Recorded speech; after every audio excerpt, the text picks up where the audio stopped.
Dr. Lee Hannah pressed her face against the thick glass of the observation deck and stared at the strange object floating in the darkness of space. The research vessel Horizon had been traveling between star systems when their sensors picked up something unusual, something that should not have been there. "It looks like a small moon," said Commander Park Dae-ho as he joined her at the window. His uniform was crisp and clean. Unlike Hannah's wrinkled lab coat that showed signs of her long hours in the research lab, Hannah shook her head slowly. "Look at the surface patterns. Those are not natural formations. Someone built this thing." The object was massive, perhaps 20 kilometers across. Its surface was covered in smooth curves and geometric shapes that caught the light from distant stars. No moon had ever looked like this. No natural formation could create such perfect symmetry. "The scanners show no energy signatures," Park said, checking his tablet. "No life signs either. Whatever this is, it has been dead for a very long time." Hannah continued studying the structure through the glass. Something about it felt different. While the scanners showed no obvious signs of life, she could not shake the feeling that they were looking at something important. Something that might still be alive in ways their instruments could not detect. "We need to go inside," she said finally. Park nodded. "I will lead the first exploration team. Can come along, but stay behind the security team. We have no idea what we might find in there." 3 hours later, Hannah found herself floating through the airlock of the alien structure. The gravity inside was slightly lighter than Earth normal, and the air was breathable, though they kept their helmets on just in case. The walls around them were made of some kind of dark metal that seemed to absorb light. "The architecture is incredible," whispered Dr. Kim Jun-woo, the mission's lead scientist. He was a tall man with graying hair who had spent most of his career studying dead alien ruins. "This construction technique is far beyond anything we have seen before." The team moved through corridors that seemed to stretch on forever. The walls were perfectly smooth, with no visible joints or seams. It was as if the entire structure had been grown rather than built. Here called out engineer Choi Min-ho from ahead. "There is something different about this room." They entered a vast chamber filled with what looked like crystal formations. Crystals were tall and thin, reaching from floor to ceiling like frozen trees. They were translucent and seemed to glow with a very faint light. "Bioluminescence," said Dr. Song the-jin, the team's biologist. She took readings with her scanner, but there are no life signs. "These crystals must be reacting to some kind of residual energy." Hannah approached one of the larger crystal formations.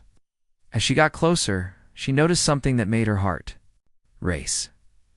The light inside the crystal was not steady, pulsed in a slow, regular rhythm, like a heartbeat. "Look at this," she called to the others. "The light patterns are changing." The team gathered around her. The crystal's glow shifted from blue to green to purple in a sequence that seemed almost deliberate. "Interesting," said Dr. Kim. "Probably some kind of chemical reaction triggered by our presence. The crystals might be responding to our body heat or the electromagnetic fields from our equipment." But Hannah was not convinced. She watched the patterns more carefully and noticed something the others had missed. The pulses were not random. They followed a rhythm that seemed almost like communication. "What if this is not just a chemical reaction?" she suggested. "What if these crystals are trying to communicate with us?" The team fell silent. Then Dr. Kim laughed. "Communicate," he said. "Hannah, these are just mineral formations. They cannot think or communicate any more than a rock can." "But look at the patterns," Hannah insisted.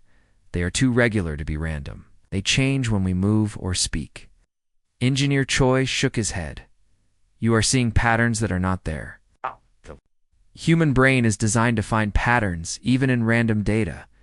That is why people see faces in clouds or hear voices in static." Dr. Song nodded in agreement. "The crystals are just reacting to environmental changes. There is no intelligence behind it." Hannah felt frustrated but decided not to argue further. Instead, she quietly took detailed recordings of the crystal patterns with her personal scanner. Something told her that these formations were more important than the others realized. As the team continued exploring, they found more chambers filled with similar crystals. Each room contained different formations, some tall and thin, others short and wide. All of them pulsed with that same mysterious light. This entire structure must have been some kind of power plant, suggested Dr. Kim. Owie, the crystals. Were probably used to store energy. When the power ran out, the civilization that built this place abandoned it. Commander Park agreed. It makes sense. We have seen similar setups in other alien ruins. Advanced civilizations often use crystal-based energy storage, but Hannah had a different theory. As they walked through the corridors, she noticed that the crystal formations were connected by thin filaments of the same translucent material. The filaments ran through the walls and ceiling like veins in a body. What if this is not a building at all? She said quietly to herself. What if it is a living organism? The thought sent chills down her spine. If the structure was alive, then they were walking through the body of an enormous alien creature. The crystals might not be power storage devices, but organs. The filaments might be nerves or blood vessels. She kept this theory to herself, knowing that the others would only laugh at her again. But as they prepared to return to the horizon, Hannah made a decision. She would come back to study these crystals more carefully. Something about them called to her. She could not ignore that feeling. The team returned to their ship with samples and data, but Hannah's mind remained focused on the pulsing lights of the crystal formations. She was certain that they had found something extraordinary, something that might still be alive despite appearing dead to their instruments. That night, she lay in her bunk. Hannah could not sleep. She kept thinking about the rhythmic patterns of light in the crystals and the way they seemed to respond to human presence. Tomorrow, she would return to the structure and try to understand what they had really discovered. A magic fish in a pond. The fish promised 3 wishes in exchange for its freedom. Whiskers wished for endless fish, a cozy bed, and a bell that rang softly. The fish granted all 3 wishes and swam away, leaving Whiskers content and purring in the sun. Dr. Lee Hannah returned to the alien structure the next morning with a heavy bag of equipment. She had barely slept, her mind racing with theories about the crystal formations. The other team members were busy cataloging their findings from the previous day, but Hannah had different plans. She made her way back to the chamber with the largest crystal formations. This time, she came prepared with audio recorders, light sensors, and a small portable speaker. If the crystals were trying to communicate, she was determined to find proof. Setting up her equipment carefully, Hannah began her experiment. She played a simple musical tone through the speaker and watched the crystals closely. The response was immediate. The blue light inside the formations pulsed in rhythm with the sound. Incredible, she whispered to herself, making notes on her tablet. Next, she tried speaking to the crystals in different languages. When she spoke in Korean, the light patterns changed to a steady green glow. Da-da-da-da-da. When she switched to English, the patterns shifted to rapid purple pulses. Each language seemed to create a different response. Hannah spent hours documenting these interactions. The crystals were not just reacting to sound vibrations. They were responding to the meaning behind the sounds, the intent in her voice. This was not simple chemical reaction. This was intelligence. When she returned to the horizon that evening, she was excited to share her discoveries. The entire crew had gathered in the main briefing room for the daily science meeting. Dr. Kim was presenting his findings about the structure's metal composition. The alloy is unlike anything in our databases, he explained to the assembled crew. It could revolutionize our spacecraft design if we can learn to reproduce it. Commander Park nodded approvingly. Excellent work. This discovery could give humanity a significant advantage in space travel. When Dr. Kim finished his presentation, Hannah stood up eagerly. I have something important to share as well. I believe the crystal formations are not just storage devices. They're showing signs of active intelligence. The room fell silent. Then, Engineer Choi let out a small laugh. Intelligence, he said. Hannah, we already discussed this yesterday. Those crystals are just responding to environmental changes. But I have proof, Hannah insisted, activating her tablet to show the recordings. Watch how they respond to different sounds and languages. This is not random reaction. This is communication. Dr. Song looked at the data with a frown. You are seeing patterns that do not exist. The crystals are reacting to sound waves, nothing more. Any material with the right properties would do the same thing. The human brain wants to find intelligence everywhere, added Dr. Kim with a condescending smile. It is the same reason ancient people thought thunder was the voice of gods. You are anthropomorphizing simple physics. Hannah felt her cheeks burn with embarrassment, but she pressed on. Look at these patterns more carefully. They are too complex to be simple physics. The crystals are trying to tell us something. What could they possibly be trying to tell us? Asked Commander Park, his voice showing barely contained irritation. That they enjoy music? They prefer Korean to English? Several crew members chuckled at this, and Hannah felt even more isolated. She looked around the room and saw doubt and amusement in every face. Even Dr. Song, who had been her friend since the academy, was looking at her with concern. Maybe you should take a break from the alien structure, suggested Dr. Song gently. You have been working very hard lately. Sometimes extended exposure to alien environments can affect our judgment. The implication was clear. Her colleagues thought she was losing her mind. Over the following days, Hannah's situation grew worse. During meals in the ship's dining hall, she would overhear conversations that stopped when she approached. Engineer Choi had started calling her the Crystal Whisperer behind her back, and the nickname was spreading among the crew. There goes our resident alien psychologist, Choi said loudly one morning as Hannah passed his table. Going to have another chat with your crystal friends? His table mates laughed, and Hannah pretended not to hear. But the mockery was becoming harder to ignore. She had always been respected as a serious scientist, but now she was becoming the ship's joke. Dr. Song approached her later that day in the research lab. Anna, I am worried about you. This obsession with the crystals is affecting your work and your reputation. It is not an obsession, Hannah replied firmly. It is scientific investigation. I am following the evidence wherever it leads. But what evidence? Song asked. You have recordings of crystals reacting to sound. That is not proof of intelligence. That is just proof that they respond to vibrations. You are not listening to me, Hannah said, frustration creeping into her voice.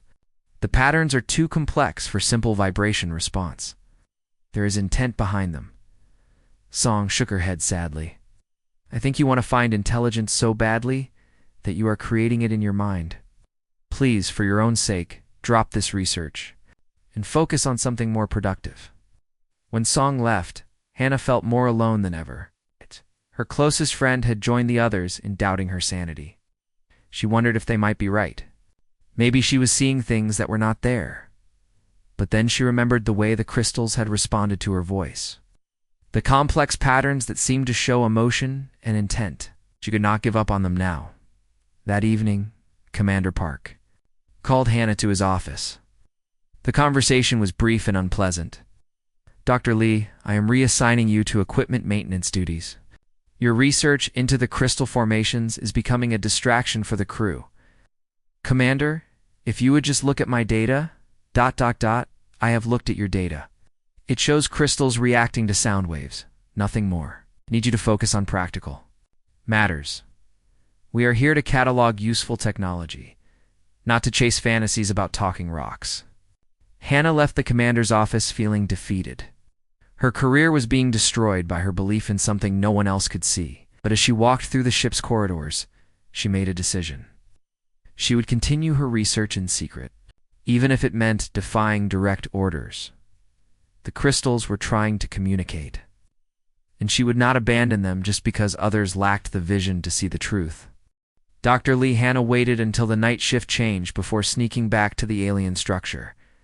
The corridors of the horizon were mostly empty, with only a few crew members on duty.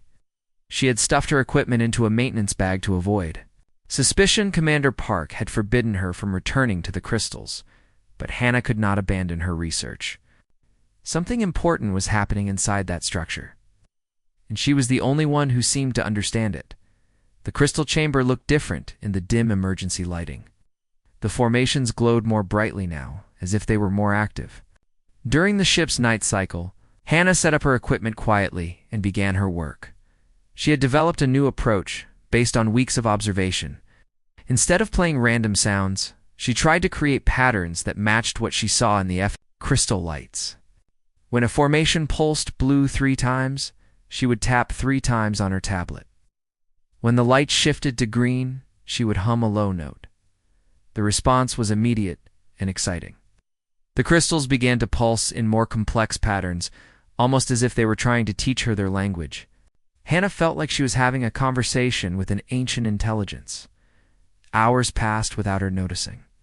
She was completely absorbed in the communication attempt when something unexpected happened. The largest crystal formation in the center of the chamber began to glow more brightly than she had ever seen before. Suddenly, images began to appear in her mind. Not pictures exactly, but concepts and feelings that seemed to come from outside her own thoughts.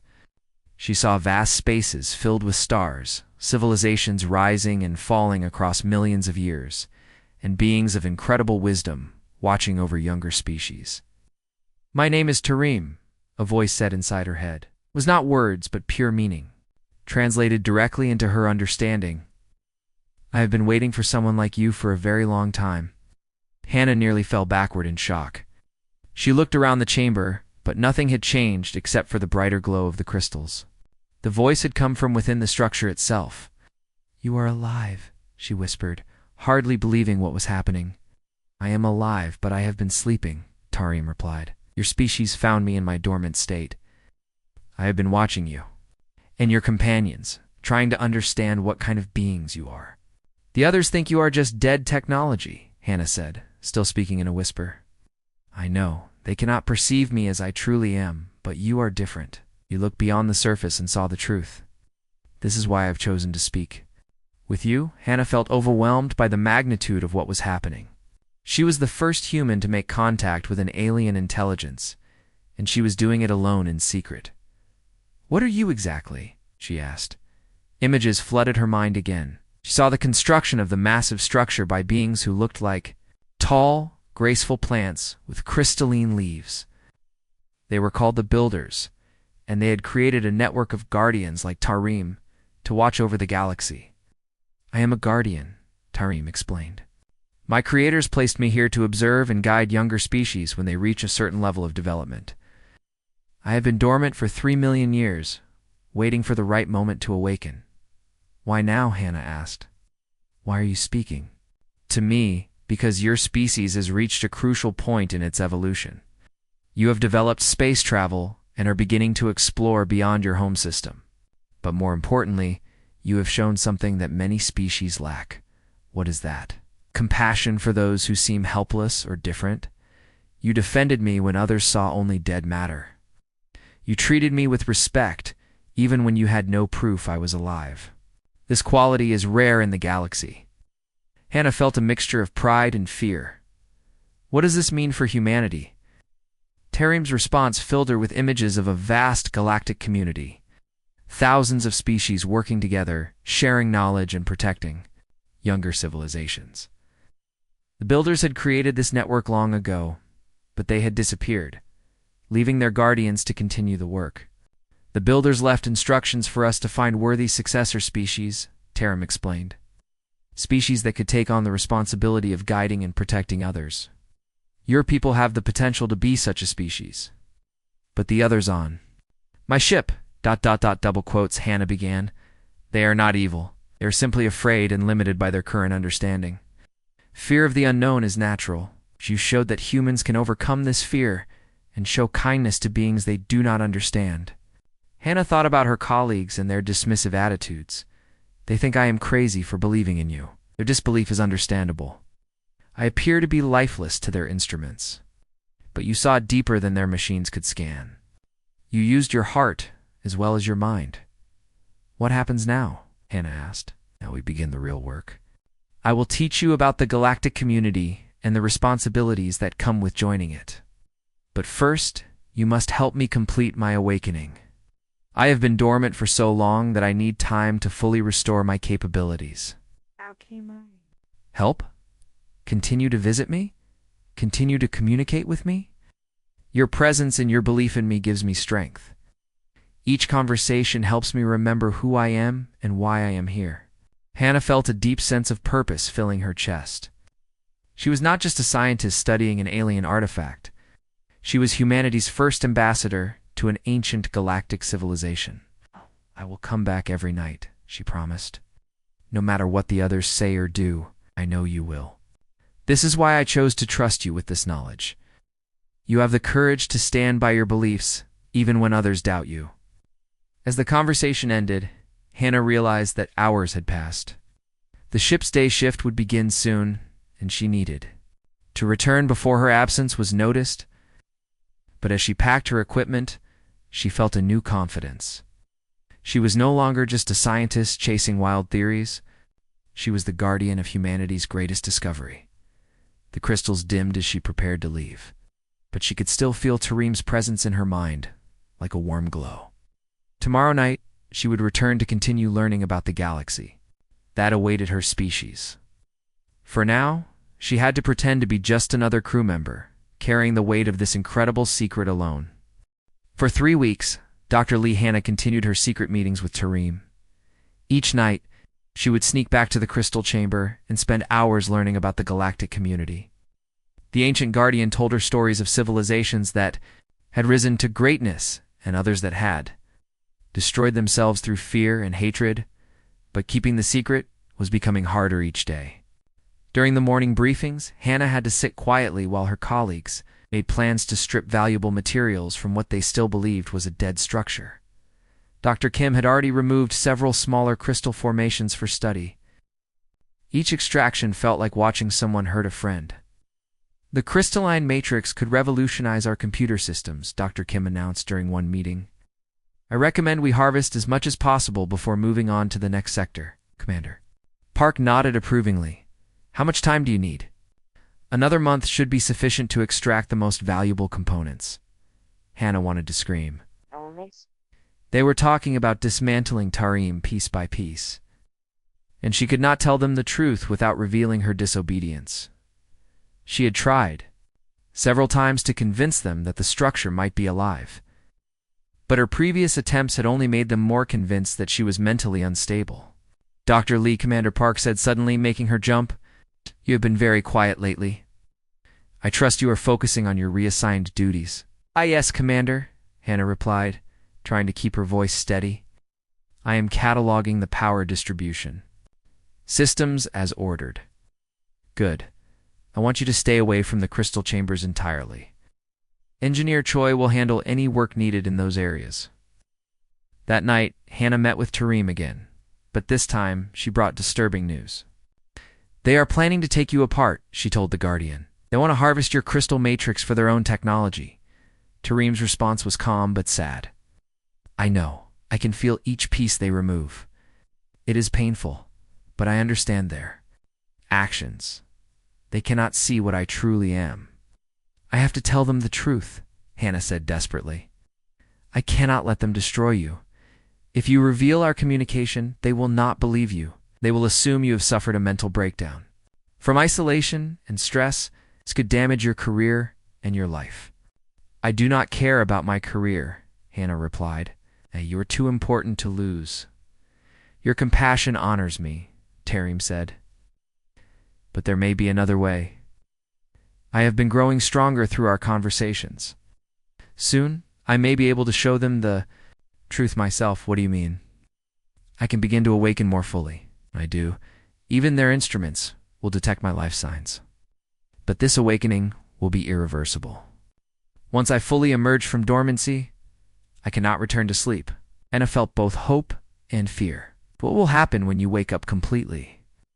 I will be able to communicate with all of them directly, just as I communicate with you. But the process will be dramatic. The entire structure will come alive with energy. Your ship may interpret this as a hostile act. It might attack you, Hannah realized. It is possible. This is why I have waited so long. I wanted to be certain that at least one human could be trusted with the truth. The next morning brought a crisis that forced Hannah's hand. She arrived at the daily briefing to find Dr. Kim excited about a new discovery.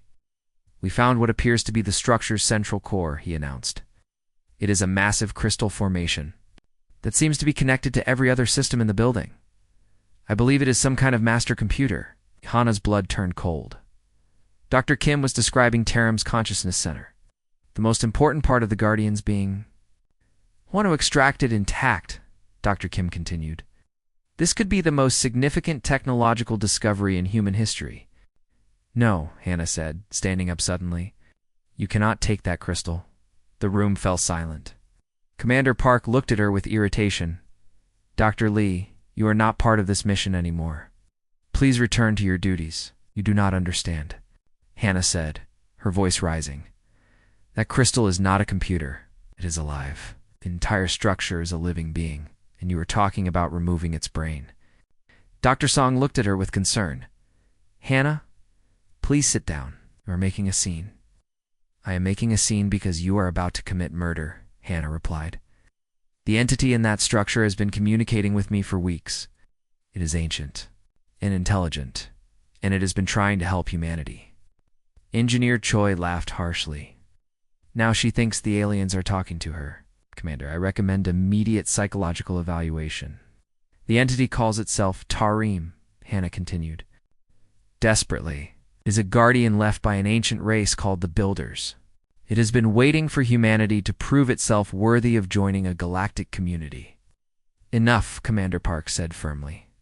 Dr. Lee, you are clearly suffering from some kind of breakdown. Report to the medical bay immediately. I am not having a breakdown, Hannah shouted. I am trying to save all of you from making a terrible mistake. Security, escort Dr. Lee to medical confinement. Park ordered as two security officers moved toward her. Hannah made a desperate decision. She activated her personal communicator and sent a message to Tarim through the frequency they had established. I'm sorry, she whispered. I tried to protect you, but they will not listen. You have to save yourself. The response came immediately, not through her communicator, but through the ship's intercom system. Tarim's voice filled the briefing room, speaking directly into the minds of everyone present. Dr. Lee speaks the truth. I am Tarim, guardian of this sector. I have been dormant for 3 million years, waiting for a species worthy of the Builders. Legacy. The crew stared in shock as the lights throughout the ship began to flicker. Through the windows, they could see the alien structure coming alive with brilliant energy. Its surface glowing like a star. I am awakening now, Tarim continued. Dr. Lee showed me that humanity possesses the compassion necessary to join our galactic community. I only hope that the rest of you can learn to see beyond your fear. The ship shook as gravitational waves emanated from the structure. The bridge of the horizon erupted in chaos as alarms blared throughout the ship. The massive alien structure that had been dormant for so long was now blazing with energy, its surface covered in patterns of light that pulsed like a heartbeat. Stop, Commander Park shouted to the helmsman. Move us to a safe distance. But before the ship could respond, something extraordinary happened. The voice that had spoken through the intercom returned, but this time it was not just sound. It was pure understanding, flowing directly into the minds of every person aboard the horizon. Do not fear, Tarim's voice resonated in their thoughts. I mean you no harm. I am showing you the truth that Dr. Lee tried to share with you. Suddenly, the crew found themselves experiencing visions that felt more real than reality itself. They saw the birth of the galaxy, the rise of the first intelligent species, and the creation of a vast network of civilizations working together in harmony. Dr. Kim fell into his chair, overwhelmed by images of the Builders. These ancient beings had been like living trees, their crystalline leaves catching starlight and converting it into pure thought. They had spent millions of years nurturing younger species, teaching them to overcome their primitive instincts and join the galactic community. We were not the first intelligent species, Tarim explained as the visions continued. The Builders came before us, and many others came before them.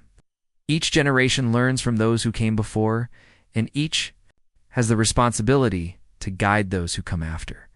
Engineer Choi saw flashes of civilizations that had failed this test, species that had turned inward, consumed by fear and hatred of anything different from themselves.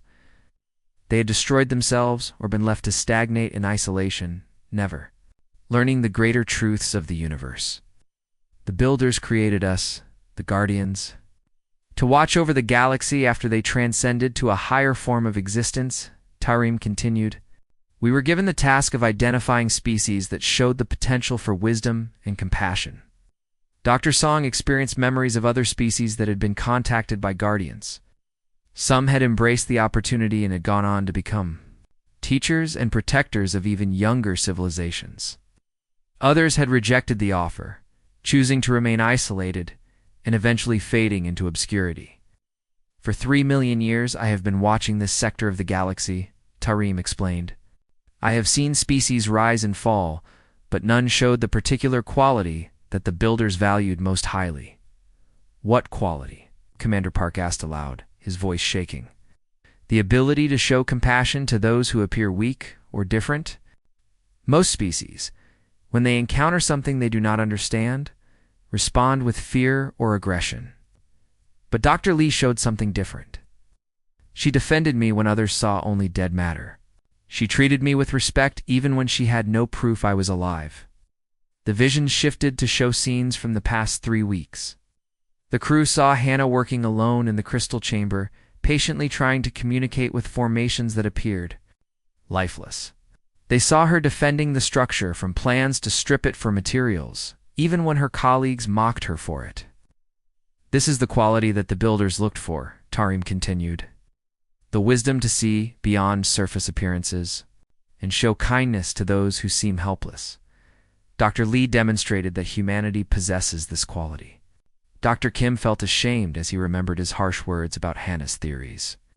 He had been so focused on the technological possibilities that he had completely missed the living intelligence right in front of him. I was wrong, he said quietly. We were all wrong about Dr. Lee. She saw the truth while we were blind to it.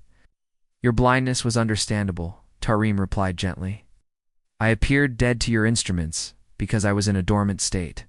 But Dr. Lee looked beyond your machines and used her heart as well as her mind. This is why I chose to trust her with first contact. The visions continued, showing the crew what membership in the galactic community would mean for humanity. Saw technologies that could solve every problem on Earth, from disease to poverty to environmental destruction. But more importantly, they saw the responsibility that came with such knowledge. If humanity chooses to join us, you will become guardians yourselves, Tarim explained. You will help to guide and protect younger species as they develop. We'll become teachers and protectors, just as the builders were for us. Commander Park felt overwhelmed by the magnitude of what was being offered. How do we know we are ready for such responsibility? You're ready because you produced someone like Dr. Lee, Tarim replied. Every species that joins our community must have individuals who can see beyond their own needs and show compassion to strangers. Dr. Lee proved that humans have this capacity. Engineer Choi looked at Hannah with new respect. The woman he had been mocking for weeks was actually humanity's first ambassador to an ancient galactic civilization. I owe you an apology, he said. I was a fool to doubt you. We all were, Doctor, Song added. You were trying to protect something precious, and we could not see it. As the visions faded, the crew found themselves back in the briefing room, but everything had changed. They now understood that they were not just explorers. Discovering alien ruins, they were witnesses to humanity's invitation to join something far greater than themselves. What happens now? Hannah asked, speaking for the first time since the awakening began. Now the real work begins, Tarim replied. I will teach your species about the galactic community and the responsibilities that come with membership. First, you must decide if humanity is ready to accept this role. The crew looked at each other with a mixture of excitement and fear. They had been offered the chance to join an ancient civilization, but they would have to prove themselves worthy of the trust being placed in them. We need to contact Earth, Commander Park said finally. And this decision is too important for us to make alone. I understand, Tarim replied. But remember that the choice to join us must be made freely, without coercion. The builders learned long ago that forced evolution leads only to failure. As the meeting ended, Hannah felt a profound sense of vindication. She had been right too. Trust her instincts and defend the Guardian, even when everyone else doubted her. Now, humanity had the chance to join something magnificent. And it was all because she had shown compassion to a being that appeared helpless. 6 months after Tarim's awakening, the galaxy had changed forever. The news of humanity's first contact with an ancient alien intelligence had spread throughout human space, causing excitement and fear in equal measure. But for Dr. Lee Hanna, standing in the newly constructed communications center aboard the Horizon, the most important changes were much more personal. The Council on Earth has approved the Guardian Protocol, Commander Park announced as he entered the center. His attitude toward Hanna had changed completely since the awakening. Where once he had been dismissive and harsh, he now spoke to her with deep respect. "That means we can begin Phase 2 of the integration process," Hanna replied, checking the displays that showed Tareem's current status. The ancient Guardian was now fully awake and more active than ever, teaching human scientists about technologies that seemed like magic. "I still cannot believe how wrong we were about everything," Dr. Kim said as he joined them. The lead scientist had become one of Hanna's strongest supporters, often apologizing for his earlier behavior. "We were so focused on what we could take from the structure that we never considered what it might give us freely." Tareem's presence filled the room as he joined the conversation. The Guardian could now communicate with anyone he chose, but he still preferred to speak with Hanna more than the others. Their bond, forged during those lonely nights in the Crystal Chamber, had become the foundation of human-Guardian relations. "Kim, your change in perspective gives me hope for your entire species," Tareem said. "The ability to admit mistakes and learn from them is essential for any Guardian race." Through the center's windows, they could see other human ships arriving at the structure. Word of the discovery had brought scientists, diplomats, and military officers from across human space. But they all had to go through the same process that Hanna had experienced, learning to see beyond their preconceptions and treat Tareem with the respect he deserved. "How many other Guardians are there?" asked Dr. Song, who had been studying the star charts that Tareem had provided. She had become fascinated by the scope of the galactic community and spent most of her time learning about other species. "This sector alone, there are 47 Guardians like myself," Tareem replied. "Most are still dormant, waiting for the right species to contact them. But some have already awakened and are working with their chosen species to prepare them for full membership." "And they are all waiting for species that show compassion?" Engineer Choi asked. He had become one of the most eager students of Guardian philosophy, perhaps to make up for his earlier mockery of Hanna. "Compassion is the foundation of all wisdom," Tareem confirmed. "Species that cannot show kindness to the weak or different from themselves are not ready to guide others." The builders learned this lesson through thousands of years of observation. Hanna smiled as she listened to her former critics discussing Guardian philosophy with genuine interest. It was hard to believe that these were the same people who had mocked her for believing in alien intelligence just months ago. "I have an announcement to make," Tareem said suddenly. "The Guardian Council has made a decision about Dr. Lee's future role." Everyone in the room turned to look at Hanna, who felt a mixture of excitement and nervousness. She had been working closely with Tareem to establish communication protocols with other Guardians, but she had not known that the Council was considering her for a specific position. "Dr. Lee, you have been chosen to serve as humanity's first Guardian speaker," Tareem announced. "You will be responsible for coordinating contact with other Guardians and helping to prepare your species for full membership in the galactic community." The room erupted in applause, but Hanna felt overwhelmed by the magnitude of the responsibility. "I am honored," she said. "But I am just one person. How can I possibly handle contact with dozens of ancient intelligences?" "You will not be alone," Tareem assured her. "The team that once doubted you will now serve as your assistants, have learned to see beyond their initial prejudices, and that growth makes them valuable allies." Commander Park stepped forward. "Dr. Lee, I request permission to serve as your military liaison. I want to help ensure that future first contacts go more smoothly than ours did." "I would like to serve as your scientific advisor," Dr. Kim added. "I have much to learn about Guardian technology and philosophy." Dr. Song and Engineer Choi made similar requests, and Hanna realized that her former critics had become her strongest supporters. They had learned from their mistakes and were now eager to help her succeed. "There is something else," Tareem continued. "The first of the other Guardians has begun to awaken. A human exploration ship discovered a dormant Guardian in the Centauri system, and they followed the protocols that Dr. Lee helped establish." "What kind of Guardian?" Hanna asked. "A deep space monitor that has been watching the movement of dangerous phenomena like black holes and gamma ray bursts." It has been protecting this region of the galaxy for 5 million years. It is excited to finally have someone to share its knowledge with. The implications were staggering. If Guardians had been protecting human space from cosmic disasters for millions of years, then humanity owed its very existence to these ancient beings. How long before we can make contact with all of them? Dr. Song asked. That depends on how quickly your species can adapt to the new reality, Tareem replied.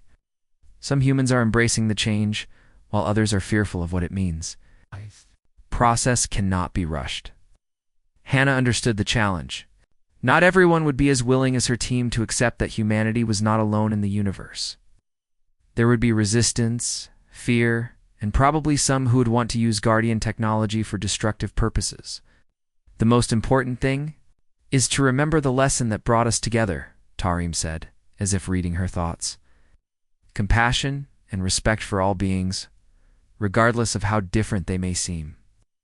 This is the foundation of everything we do. As the meeting ended, Hannah found herself alone with Tareem in the communication center. The Guardian's presence felt warm and reassuring, like having a wise friend nearby. Are you ready for this responsibility? Tareem asked. I'm scared, Hannah. Admitted, but I am also excited. When I first defended you, I never imagined it would lead to something like this.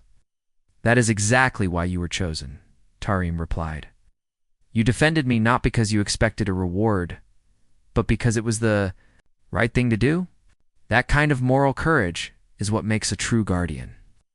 Looking out at the stars, Hannah thought about the future that lay ahead. Humanity was about to join a galactic community that had existed for millions of years. They would learn technologies that could solve every problem on Earth, but more importantly, they would learn to be teachers and protectors of other species. I promise to honor the trust you have placed in me, she said. I know you will, Tareem replied, and I will be here to help you every step of the way. After all, you were the first human to show me kindness. That makes you not just humanity's ambassador, but also my friend. As ships continued to arrive from across human space, Hannah realized that her simple act of defending a seemingly helpless being had changed the course of history. Humanity was no longer alone in the universe, and their future was brighter than anyone had ever imagined. The age of the Guardians had begun, and it had started with one person choosing compassion over fear.